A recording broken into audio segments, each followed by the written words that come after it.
Hello listeners and viewers. Welcome to Kaduna State Ministry of Education Radio and TV e-learning program designed for our SS3 and other students staying at home due to the coronavirus pandemic.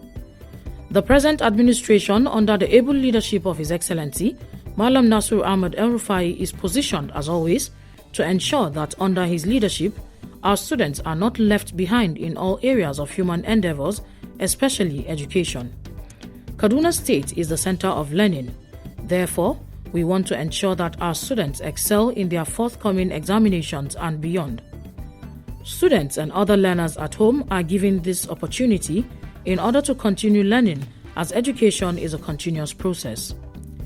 Different subjects will be taught in this program to assist students to perform excellently in the forthcoming Senior School Certificate examination being conducted by NECO and WAEC as soon as schools reopen. Teachers making presentations will always provide their names and phone numbers during each presentation, and they can be contacted for questions, further explanations, and/or clarifications. The following numbers and contacts can also be reached for expression of any concern or observation: 090-865-00545 or 080-383-62072. Our website is www.education.kdsg.gov.ng. Our email education@kdsg.gov.ng or education.kdsg@gmail.com.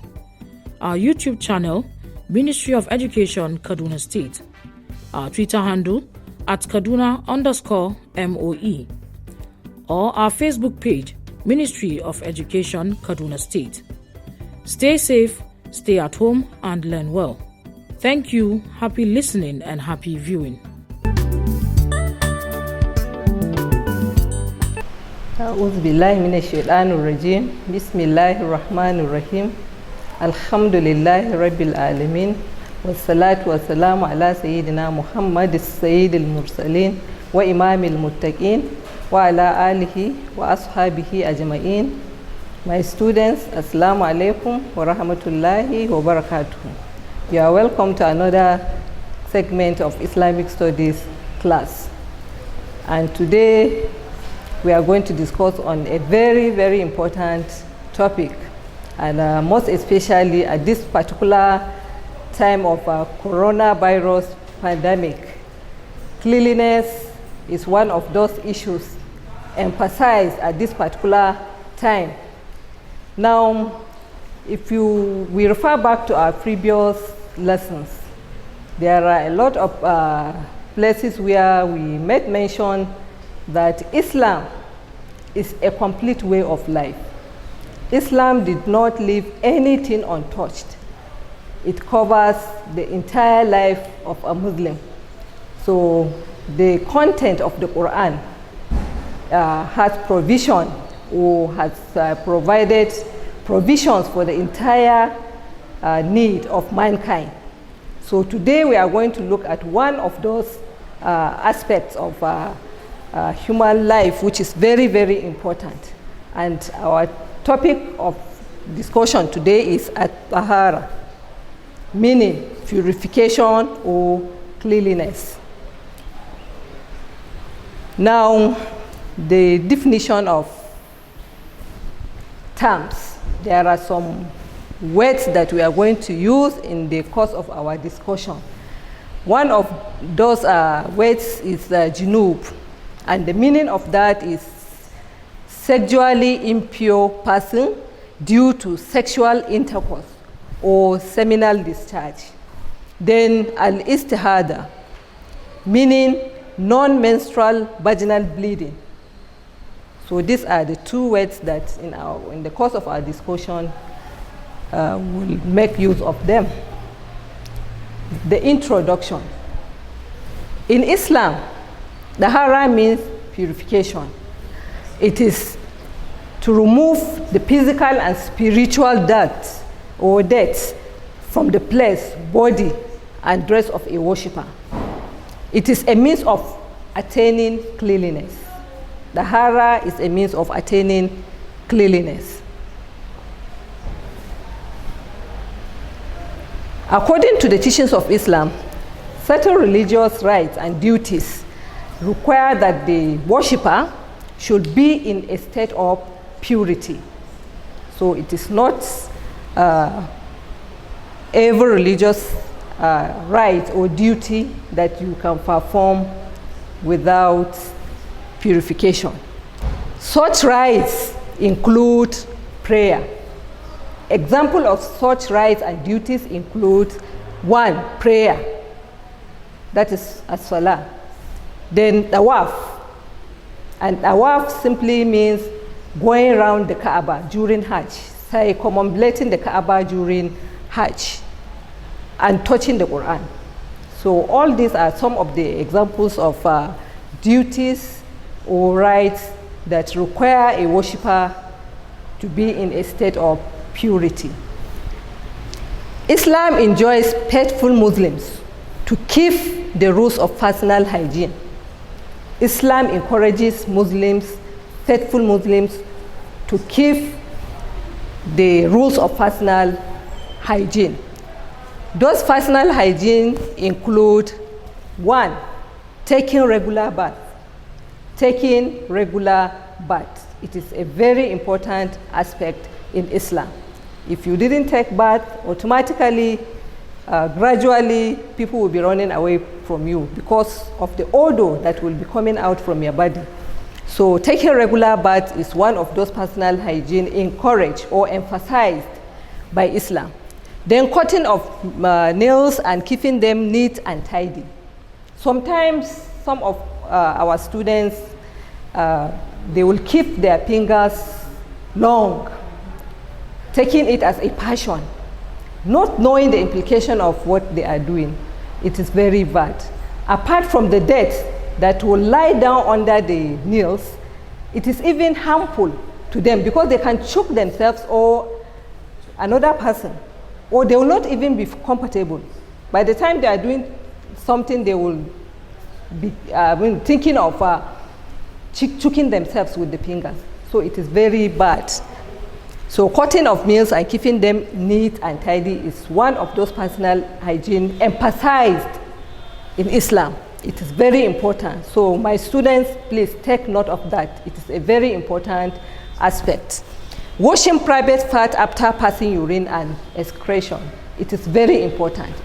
If you refuse to clean yourself after urine and also after passing excreta, so automatically you will be smelling. So it is not proper at all.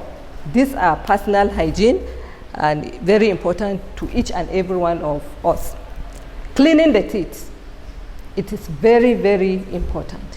In fact, Prophet Muhammad sallallahu alaihi wasallam even said that if not because he will implicate, it will be a kind of making people to suffer or implicating hardship on people. He would have made siwak to be compulsory before every salat. So it is very important for us to take note of that. Cleaning the teeth is very important. If you are not taking good care of your mouth, so automatically people will be running away from you because of the odor that will be coming out from your mouth. So washing hands also after visiting toilet is very, very important. Washing your hands after visiting toilet. When you come out from the toilet, you are expected to use soap and other detergents in order to wash your hands. It's very, very important. Washing hands before and after eating. Before and after eating. Even if you are going to use a spoon, you are supposed to wash your hands because you may not know what is in the hand, and by using your spoon, the date in your hand or the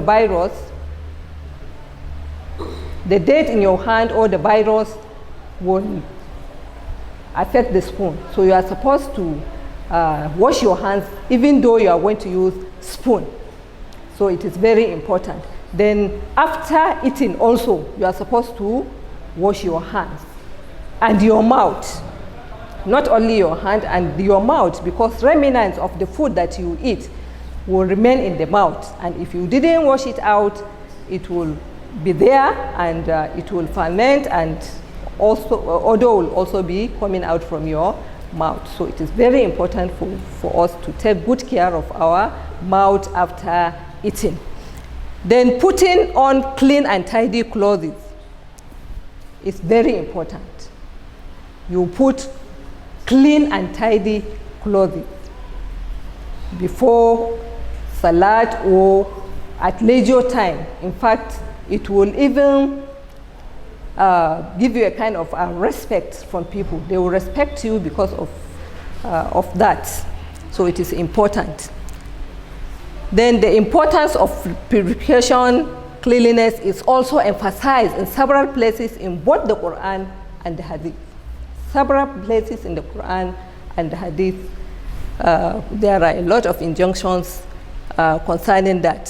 One of them is Surah Al-Baqarah, Surah 2, verses 222, and I quote, the ayah says, Inna Allaha yuhibbu tawabina wa yuhibbul mutatahhirin.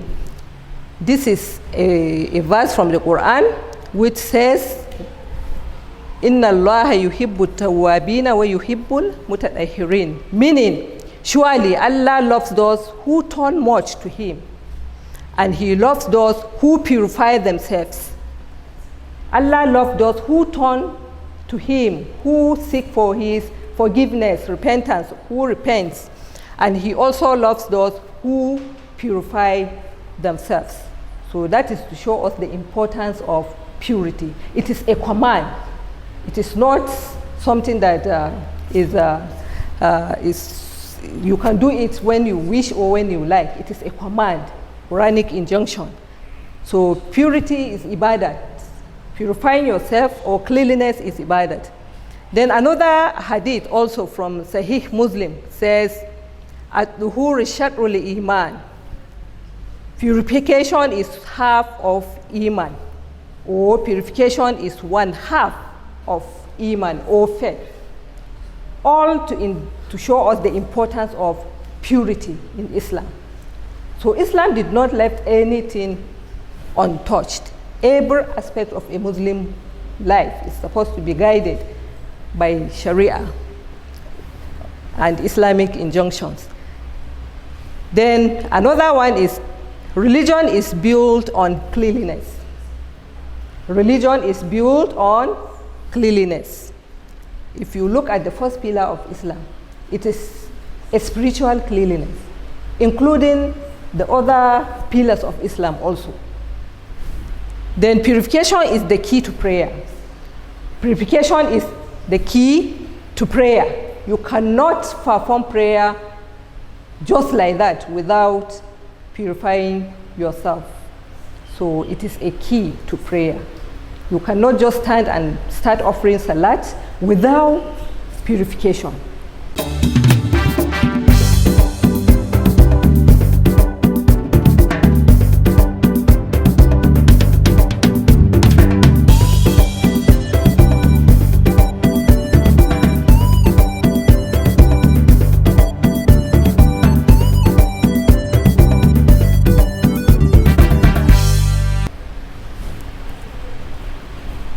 So at this point, students, we are moving down to types of purification.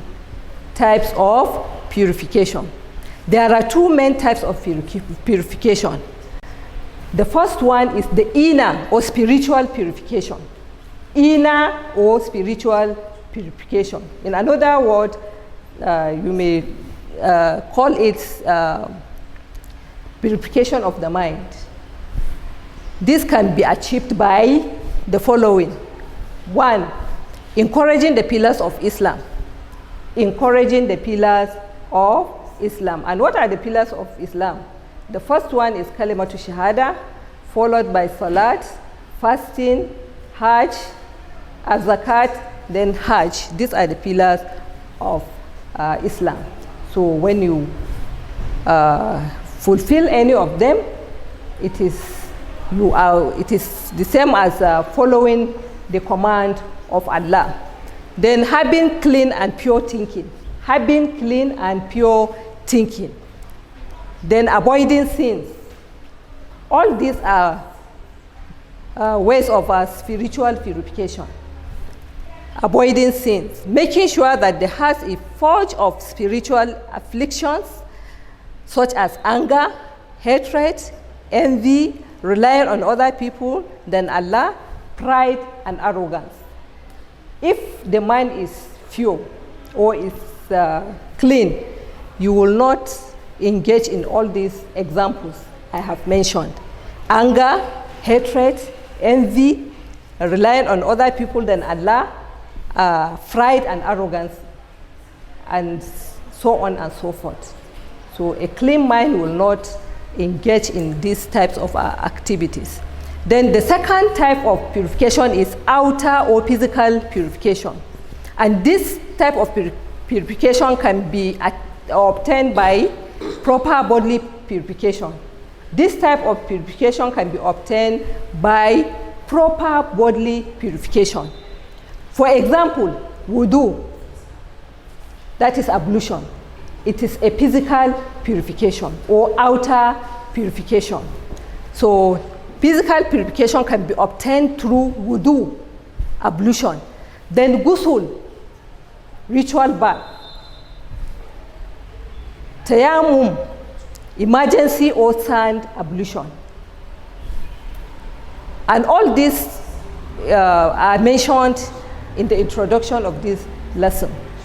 And all those personal hygiene, that I have mentioned in the introduction of this lesson. So we are going to look at the physical purification. Physical purification.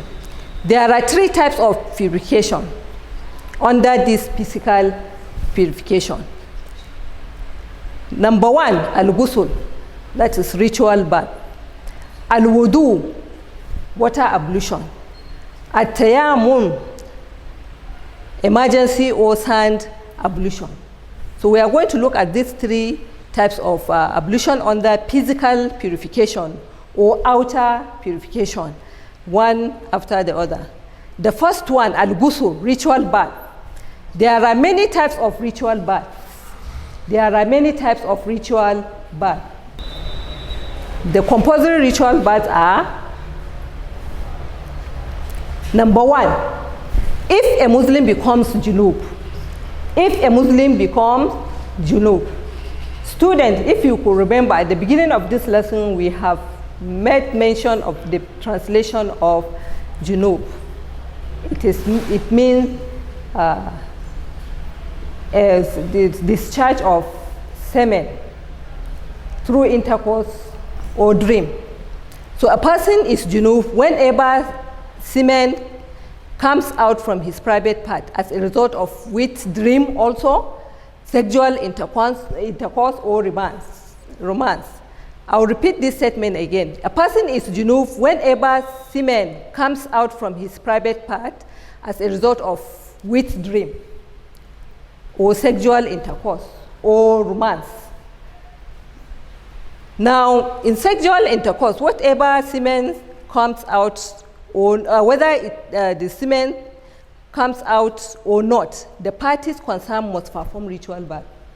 Whether you release or not, that is the message. The two parties, that is the man and the woman, must perform ritual bath. Then the second type of physical purification is menstruation or al-haid. This menstruation, it is the blood that comes out of a female person when she reaches the age of puberty. A girl can attain puberty any time between the ages of 9 and 15. If blood comes out of a girl's private part before she reaches the age of 9, such blood will not be regarded as menstruation. Rather, it will be considered as illness. So if a girl below the age of around 9 years downwards, brings out blood from her private parts, it will not be regarded as menstruation, but illness. Therefore, it is recommended that in such a case, that a physician be consulted. You take her to the hospital to confirm the cause of that. It is very important. This premature blood is called Al-Istihada. The blood that comes out from the young girl is called Al-Istihada. Then we have already mentioned the meaning of Al-Istihada at the beginning of the lesson. And it is a non-menstrual vaginal bleeding.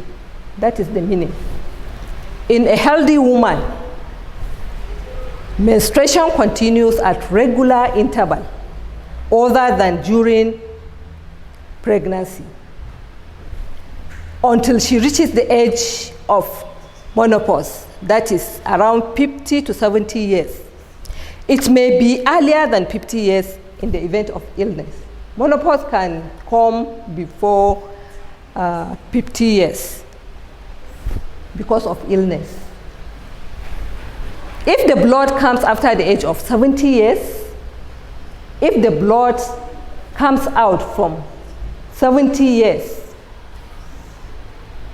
then such blood again will not be regarded as menstruation, but as the blood of istihada. So it is a sickness, and that old woman should be referred to see a medical personnel. Then blood of childbirth, that is the one of the physical purification. Blood of childbirth, that is al-nifas. When a child is born and as a result of its blood flows out of the mother's womb, she is exempted from some act of ibadat, such as salah or prayer, fasting, during the normal period of the flow of the blood. During that period, she is exempted from salah and fasting, but she is expected to pay back the number of fasts that she missed after. Then when the blood stops flowing, she will have ritual bath and continue with her religious act of worship. The recognized period for the normal flow of the blood can be less or up to 40 days. The blood of childbirth can be 40 days or less than that, depending on the woman. Then number 4, if a non-Muslim embraces Islam, Dukhul al-Islam, also is expected to take a bath. When a Muslim embraces Islam, he or she should have a ritual bath because of the probability that he or she is a junub. That is the reason why she or he is expected to take a ritual bath. The ritual bath in this case is not meant to be a gateway into Islam. It is not a key to entering Islam, but it is meant to purify the new converts ready for the act of worship in Islam, for which purification is necessary. So these are some of the reasons why a non-Muslim is expected to take ritual bath. Then number 5, death of a Muslim. If a Muslim dies, the dead body should be given a ritual bath before it is covered for burial. Before it is covered for burial, the body is expected to be given a ritual bath. Then before putting on ihram. Ihram is a sacred set into which a Muslim must enter in order to perform Hajj, that is major pilgrimage, or Umrah, minor pilgrimage. Prior to the wearing the ihram attire, that cloth that the pilgrims wear, a pilgrim should be in a state of physical purity. That is, a pilgrim is expected to take a ritual bath before putting on the ihram or the ihram attire. The other recommended bath include Jum'ah and Eidaini bath. Jum'ah, during every Jum'ah, a Muslim is expected to take a ritual bath. And Eidaini, the two Eids prayers, Eid al-Fitr and Eid al-Akbar, the Muslims are expected to take. Then one wash a dead body. All these are recommended bath. Then Al-wudu. So students, because of time, will not be able to cover what we have for you today. But inshallah, in our next lesson, we are going to continue from where we stop. So for now, we are not going to give you an assignment for now until next lesson, inshallah. So stay home, stay safe, and if you have any question to ask or more clarification, you can contact me through 070-3481-9895. Stay home, stay safe. Coronavirus is real. Put your face mask. Observe social distancing. Thank you so much. Assalamu alaikum wa rahmatullahi wa barakatuh.